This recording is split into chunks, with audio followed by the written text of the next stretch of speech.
Hello everyone, welcome back to the channel. If you're new here, welcome. I have a major and very bizarre update for you guys on a story we've been covering very recently.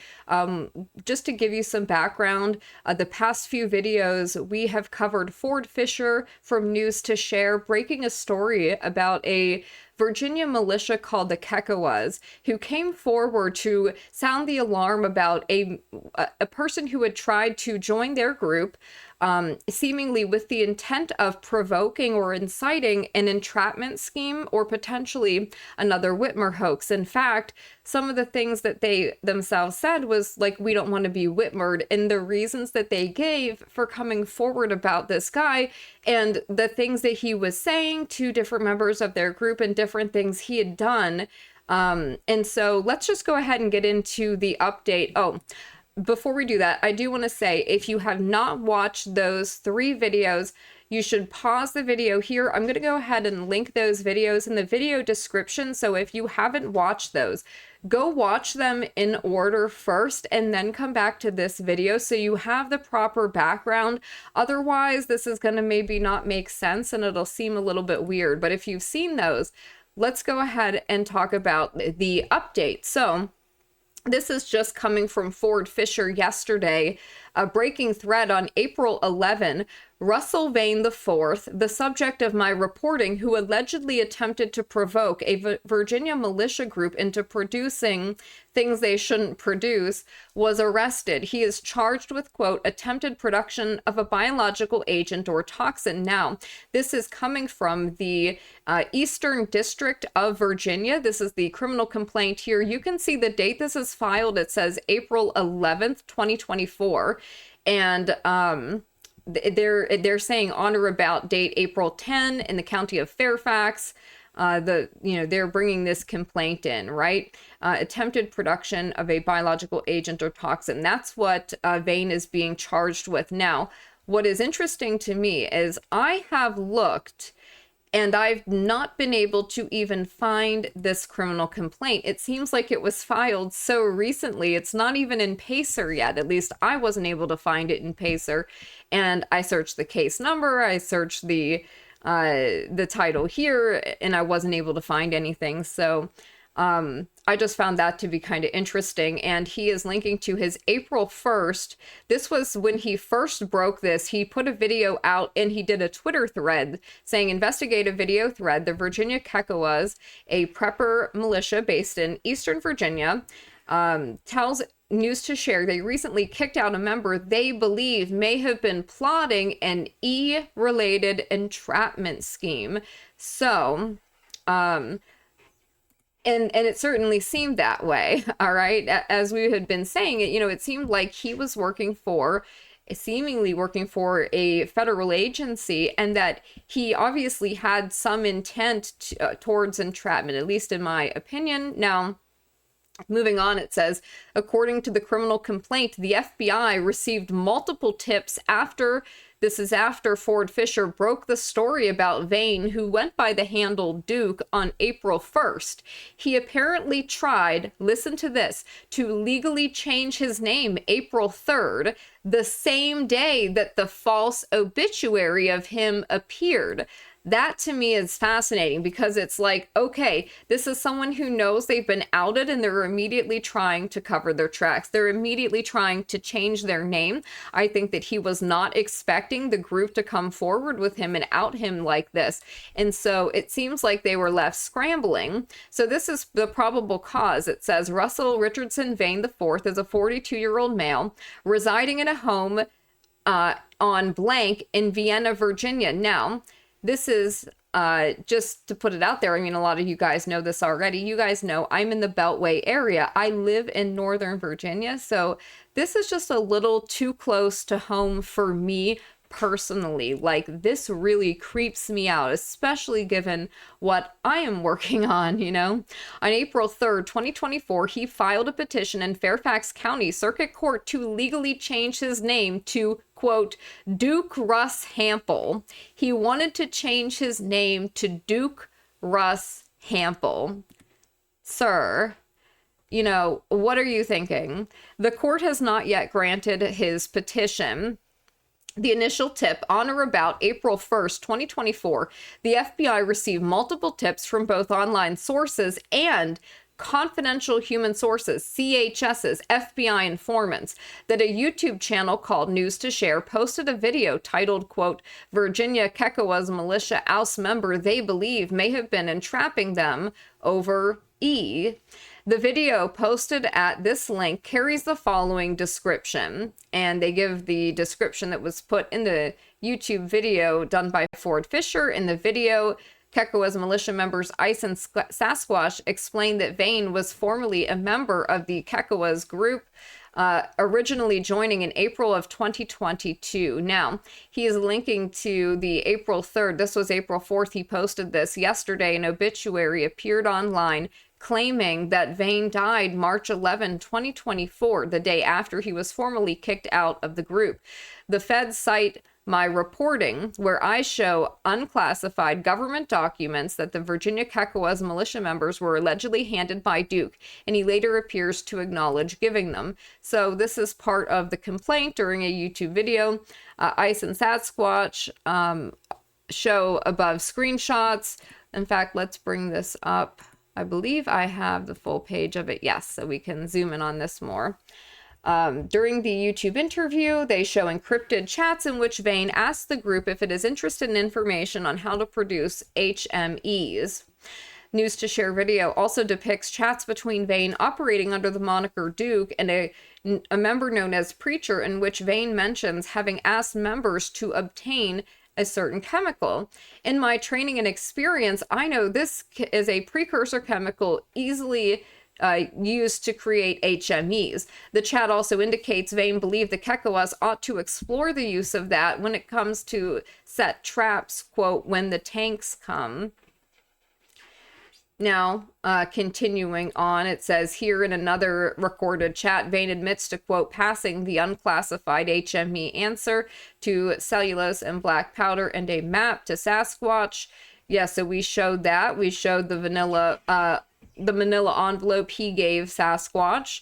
On April 3rd, Ice, Sasquatch, and a third member who used the moniker Goose voluntarily met with task force officers of the FBI, at which time they produced the documents provided to them by Vane. That's not until April 3rd, so just 10 days ago. In coordination with one government agency, listen to this, the FBI ascertained Vane had used his work computer to search for, access, and print physical copies of the exact documents returned to the TFOs by Ice, Sasquatch, and Goose.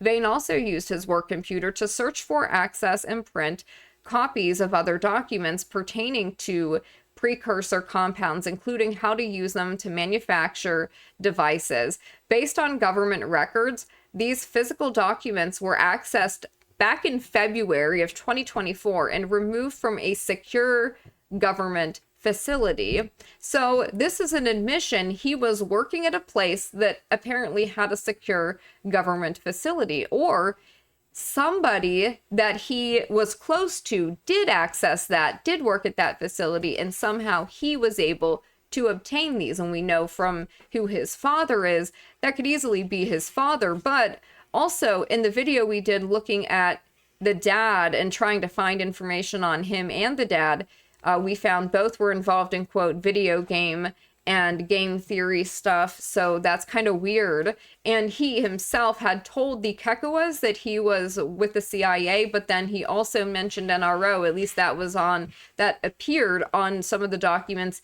that he gave to Sasquatch, completely unsolicited, by the way. They didn't ask for these things. Nobody was asking him for this. He was just giving this stuff, or he would just start talking about things like, again, unsolicited things that nobody was asking about or wanted to know about. Based on statements made by Kekoas members in the video, it appears the documents were transported by Vane in his personal vehicle to the location where he disseminated the documents on or about March 9, 2024. Now, going back to the thread. The FBI says they learned, quote, in coordination with one government agency, Duke had printed off the documents February 12th, quote, based on government records. This appears to imply Vane has a job at the, quote, government agency, or at least his work granted him access to government files. Exactly. So, and I'm just going to say it here before we even get any further into this, what my theory of this is. My theory is that the feds got caught and they didn't expect to get caught in the way that they got caught. And so, in my opinion, I believe that this is a cleanup job, right? That they are burning their own informant in order to maintain credibility, right? To not lose credibility and get caught in what was very obviously another Whitmer type situation. At least to all of us, that's how certainly it appears. The documents were allegedly printed as early as February 12 before being given to the militia March 9. Big mystery.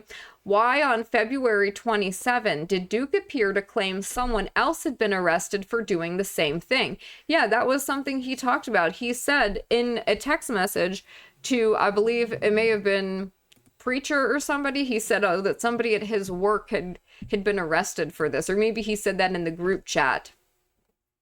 Vane also used his work computer to print, access other copies, blah, blah, blah, blah, blah. Okay, we read that. In further screenshots provided, Duke appears to say someone in his office at work had been arrested for printing documents on emoji making. Yeah, HME, basically. So apparently, feds raided Russell Richardson Vane IV, aka Duke's house, when they allegedly found evidence he was extracting ricin, a toxic poison, and arrested him. So now let's move to, I think I brought this up. Okay, so on April 10, the FBI executed a residential search warrant at Vane's home. During the execution of the warrant, agents searched a laundry room in Vane's residence. On a high shelf in that room, agents discovered a gallon-size Ziploc bag containing castor beans. In a large cardboard box next to the beans, agents found a handwritten recipe. In my training and experience, I know this can be used for making HMEs. So, agents also found a handwritten checklist that appears to be a to-do list where it also lists other items to purchase, like other items that he wanted to obtain. Also, okay, so moving on the shelf, agents found a bottle of pH test strips. Handwritten recipe mentions that as a step in a manufacturing process. Also in his laundry room and elsewhere in the residence, agents found other chemicals that could be used again to make HMEs during the evening of April 10, 2024. After searching Vane's residence for biological agents, toxins, and delivery systems, FBI effected a probable cause arrest of Vane, and he has been in custody since April 10, 2024. So he has been in custody for just 3 days.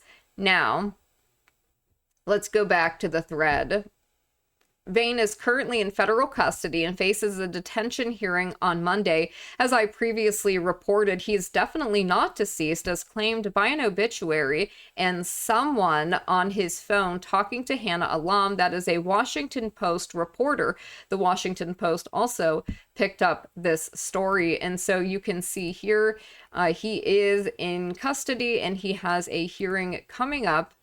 This is going to be at 2 p.m. on the 15th. This is going to be in Alexandria, Virginia, and your girl will be in attendance if I can get in, if members of the public are allowed in. Washington Post confirmed much of my reporting that contradicts the suspicious, now deleted obituary for Russell Vane.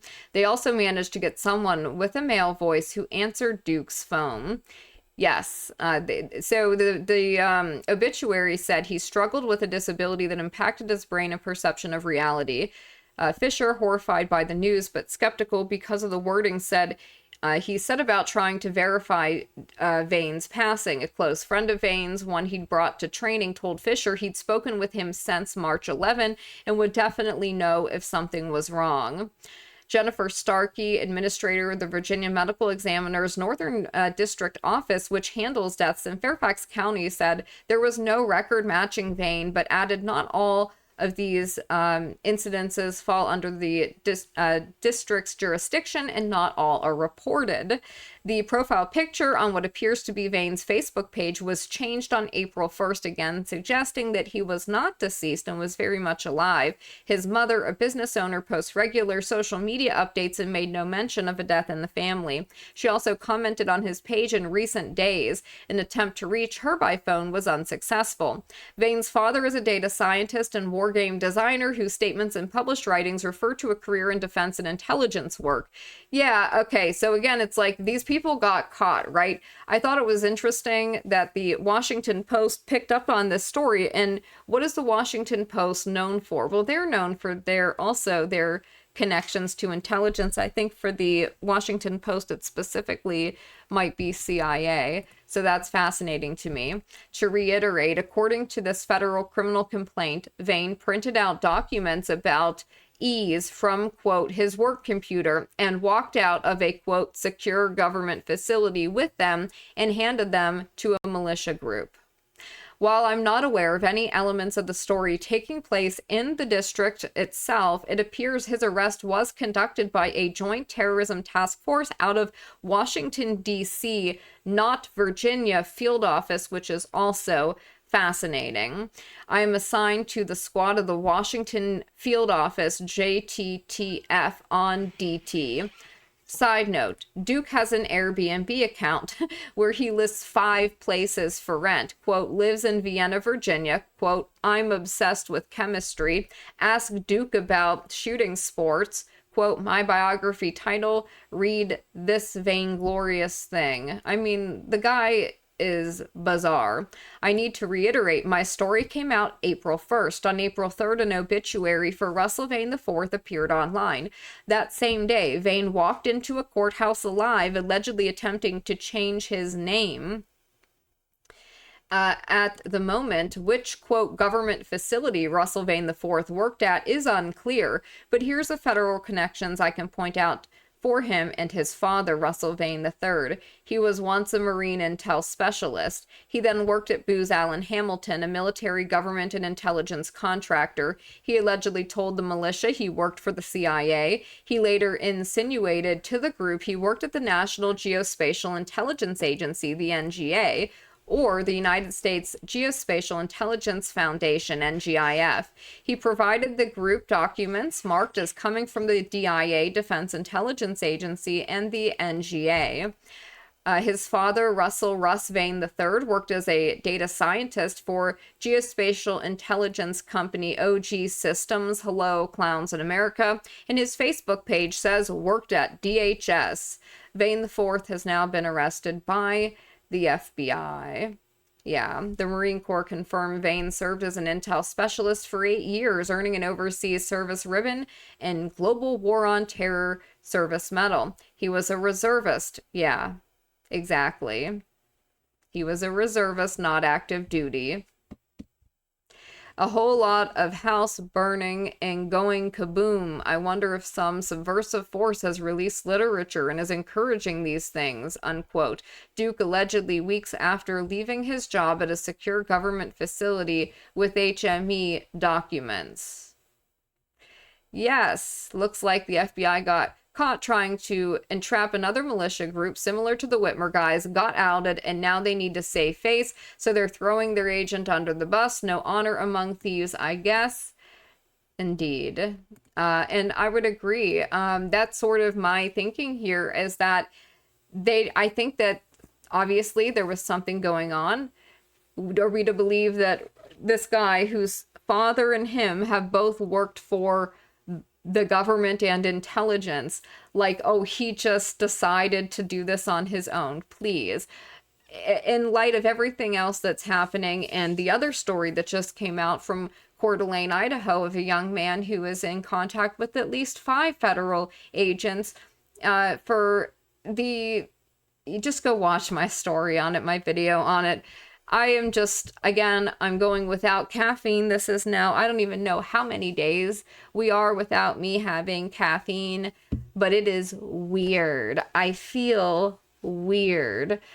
I don't know how to describe it. It's not that it's like terribly bad, right? I can still function and stuff like that, but I just feel off, if that makes sense. Like I feel like I'm a little bit slower than I normally am in articulating things and like making connections that like, I don't know. This could all just be me spurging because it's just like a big change or something, but I definitely feel different, and I haven't gotten to the point, everybody says this too. Once you stop having your caffeine and you stop drinking coffee, they say like after a week or so, you start to feel much better. You get more energy, that it's just better for you. And I'm thinking, I'm just sitting here like without my coffee going, when is this gonna happen? When am I gonna feel better? Instead of like horrible.